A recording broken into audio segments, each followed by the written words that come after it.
Hello food lovers, welcome to our channel. నేను మీ రాణి Erramsetti. Friends, ఈరోజు tiffin recipe చేసి చూద్దాం. బ్రేక్ఫాస్ట్ రెసిపీయే కాకుండా టీ టైమ్ స్నాక్స్ అని కూడా అనొచ్చండి. ఆ ప్రాసెస్ అంతా చూద్దాం. వీడియోని ఫస్ట్ నుంచి లాస్ట్ వరకు చూడండి, మధ్య మధ్యలో స్కిప్ చేయకుండా చూడండి.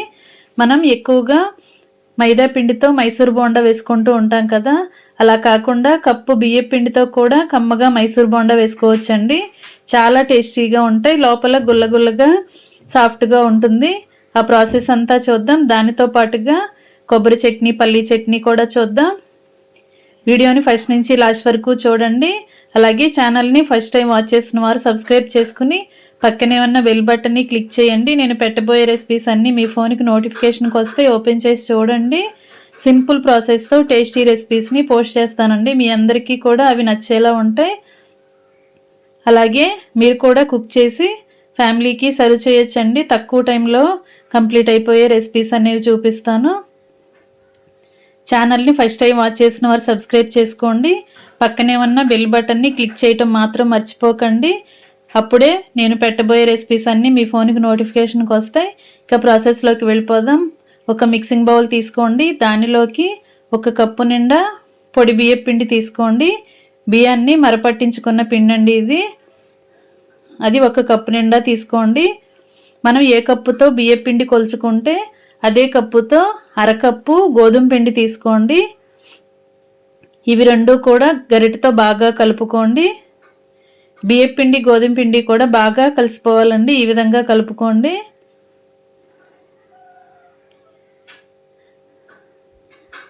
ఇలా కలిసిన తర్వాత 1/2 టీ స్పూన్ వంట సోడా వేసుకోండి. మీ టేస్ట్కి తగ్గట్టుగా సాల్ట్ యాడ్ చేసుకోండి. 1 టేబుల్ స్పూన్ జీలకర్ర కూడా వేసుకోండి. ఇవి 3 కూడా పిండిలో కలిసేంత వరకు బాగా కలుపుకోండి.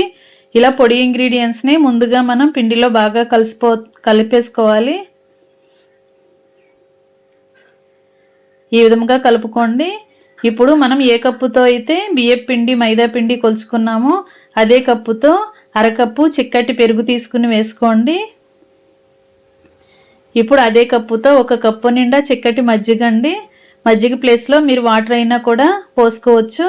నేను మజ్జిగని యూజ్ చేస్తున్నాను. పెరుగుతో పిండి అనేది కలవదు కదా, దానికి బదులుగా మజ్జిగతో కూడా కలుపుకోవచ్చండి. మజ్జిగ ప్లేస్లో వాటర్ వాడుకున్న స్నాక్స్కి టేస్ట్ అనేది చాలా చాలా బాగుంటుంది.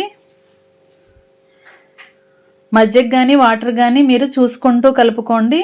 ఒకేసారి ఎక్కువగా పోయకుండా కొంచెం కొంచెంగా పోసుకుంటూ పిండిని చేత్తోనే బాగా కలుపుకోండి. పెరుగు, మజ్జిగ కూడా పిండిలో బాగా కలిసిపోవాలండి. ఈ విధంగా పిండిని కొంచెం గట్టిగానే కలుపుకోండి. నానిన తర్వాత ఈ పిండి అనేది లూజ్గా వస్తుంది. పిండిని ఇలా చేత్తోనే గిన్నె అంచుల వరకు బాగా తగిలేలా బాగా బీట్ చేసుకోండి. ఈ విధంగా ఒక 5 నిమిషాల పాటు ఆపకుండా బీట్ చేసుకున్నట్లయితే పిండి అంతా కూడా పెరుగులో బాగా కలుస్తుంది. బియ్యం పిండిని యూజ్ చేసాం కదా, పిండి అంతా కూడా సాఫ్ట్గా రావాలండి. అంతవరకు కూడా బాగా కలుపుకున్న తర్వాత 2 టేబుల్ స్పూన్లు ఉప్మా రవ్వ వేసుకోండి. బొంబాయి రవ్వ అంటాం కదా, అది వేసుకోండి. ఇలా బొంబాయి రవ్వ వేసుకోవటం వల్ల పునుగులు అనేవి క్రిస్పీగా వస్తాయి. ఇదంతా కూడా పిండిలో కలిసేంత వరకు చేత్తోనే బాగా కలుపుకోండి. పిండిని ఎంత ఎక్కువసేపు చేత్తో బీట్ చేసుకుంటే పునుకులు అనేవి అంత సాఫ్ట్గా టేస్టీగా వస్తాయండి. ఈ విధంగా బాగా కలుపుకొని మూత పెట్టుకుని 1 గంట పాటు నానపెట్టుకోండి. ఈలోపుగా మనం చట్నీ ప్రిపేర్ చేద్దాం. పల్లీ చట్నీ అండి. దీనికి చాలా సింపుల్గా టేస్టీగా చేసుకోవచ్చు. దానికోసం మీ ఘాటుకి తగ్గట్టుగా పచ్చిమిర్చిని ఆయిల్లో ఫ్రై చేసుకుని కొన్ని పల్లీలను కూడా ఫ్రై చేసుకోండి. అలాగే టేస్ట్కి సరిపడా సాల్ట్ వేసుకోండి. ఈ 3 ఇంగ్రీడియంట్స్ని మెత్తగా గ్రైండ్ చేసుకోండి. గ్రైండ్ అయిన తర్వాత చూపిస్తున్నానండి. వీలైనంత మెత్తగా గ్రైండ్ చేసుకోండి. తగినన్ని వాటర్ కూడా యాడ్ చేసుకుని గ్రైండ్ చేసుకోండి. ఇలా గ్రైండ్ అయిన దాన్ని గిన్నెలోకి తీసుకుని పోపు వేసుకుందాం. ఫ్రెండ్స్, ఈ చట్నీలో నేను చింతపండు కానీ, జీలకర్ర కానీ, వెల్లుల్లి కానీ, కొబ్బరి ముక్కలు కానీ పుట్నాలు కానీ ఏమీ యాడ్ చేయలేదండి. ఓన్లీ పల్లీలు పచ్చిమిర్చితోనే చేశాను. టేస్ట్ మాత్రం చాలా చాలా బాగుంటుంది. మీ అందరూ ఒకసారి ఈ విధంగా ట్రై చేసి చూడండి, మీకు కూడా నచ్చుతుంది. పోపు అంతా కూడా చట్నీలో కలుపుకున్నాం కదా, ఈ చట్నీ పక్కన పెట్టుకుని కొబ్బరి చట్నీ చేద్దాం. దానికోసం మీ ఘాటుకి తగ్గట్టుగా ఎండుమిర్చిని ఆయిల్లో ఫ్రై చేసుకుని 1 కప్పు కొబ్బరి ముక్కలను తీసుకోండి. నానబెట్టుకున్న చింతపండుని అలాగే కొంచెం వెల్లుల్లి జీలకర్రని కూడా తీసుకుని ఈ 4 ఇంగ్రీడియంట్స్ని మిక్సీ జార్లో వేసుకోండి. ముందుగా వాటర్ ఏమీ యాడ్ చేయకుండా బరకగా గ్రైండ్ చేసుకోండి. తగినంత సాల్ట్ కూడా వేసుకుని మూత పెట్టుకుని బరకగా గ్రైండ్ అయిన తర్వాత కావలసినన్ని వాటర్ పోసుకుని ఇలా నలిగేలా గ్రైండ్ చేసుకోండి. కొబ్బరి చట్నీ కూడా రెడీ అయ్యింది కదా, దీనిని కూడా ఒక బౌల్లోకి తీసుకుని దీనికి కూడా పోపు వేసుకుందాం. పోపు లేకపోయినా కూడా కొబ్బరి చట్నీ అనేది టేస్టీగానే ఉంటుందండి. మీకు నచ్చితే ఇలా సర్వ్ చేసుకోవచ్చు, లేదంటే పోపు అయినా వేసుకోవచ్చు. ఈ విధంగా పోపు అంతా కూడా కలిపేసుకున్నాం కదా.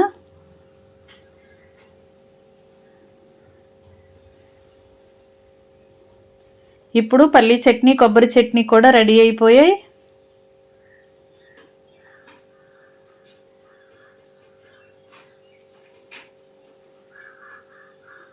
వీటిని పక్కన పెట్టుకుని మనం పిండిని నానబెట్టుకుని ఉంచుకున్నాం కదా, బియ్యం పిండిని మైదా గోధుమ పిండిని కూడా వాటిని చూద్దాం.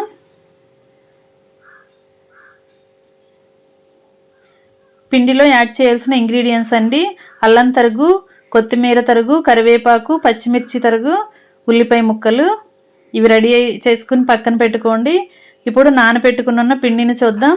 బాగా నానిన తర్వాత పిండి అనేది సాఫ్ట్గా పొంగుతూ వస్తుంది.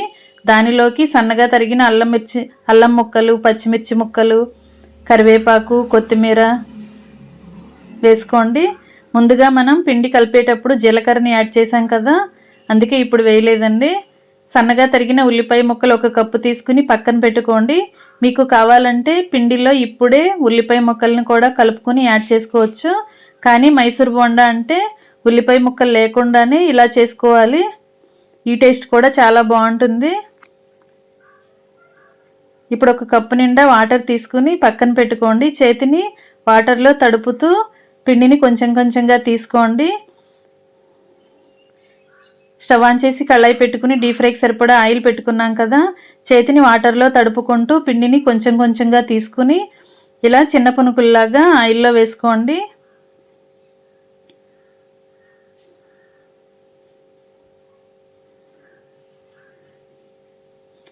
ఈ విధంగా ఆయిల్కి పట్టినన్ని వేసుకుని గరిటెతో కలుపుకుంటూ డీప్ ఫ్రై చేసుకోండి.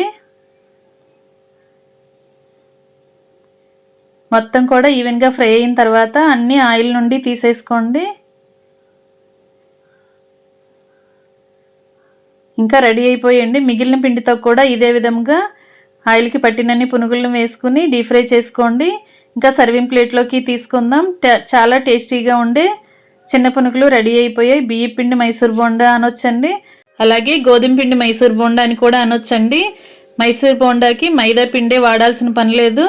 ఈ విధంగా కూడా మీరు ఒకసారి ట్రై చేశారంటే మీ అందరికీ కూడా ఈ చిన్న పునుకులు అనేవి నచ్చేలా ఉంటాయి. బయట తెచ్చుకుని తినకుండా అప్పటికప్పుడే ఇంట్లో ప్రిపేర్ చేసుకోవచ్చండి. చాలా చాలా టేస్టీ అయిన పునుకులు రెడీ అయిపోయాయి.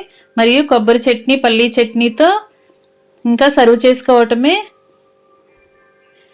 సన్నగా తరిగిన ఉల్లిపాయ ముక్కలు పక్కన పెట్టుకున్నాం కదా, వాటిని ఇలా చట్నీతో పాటు పునుగులు తినేటప్పుడు సర్వ్ చేసుకోవచ్చండి. పిండిలో కలుపుకున్నా పర్లేదు, లేదంటే ఇలా కూడా చట్నీతో పాటు ఉల్లిపాయ ముక్కల్ని సర్వ్ చేసుకోవచ్చండి. బయట కొన్న వాటిలా చాలా చాలా టేస్టీగా ఉండే చిన్న పునుగులు రెడీ అయిపోయాయి. మరొక రెసిపీతో మళ్ళీ కలుద్దాం. Thanks for watching. నేను మీ రాణి ఎర్రంశెట్టి.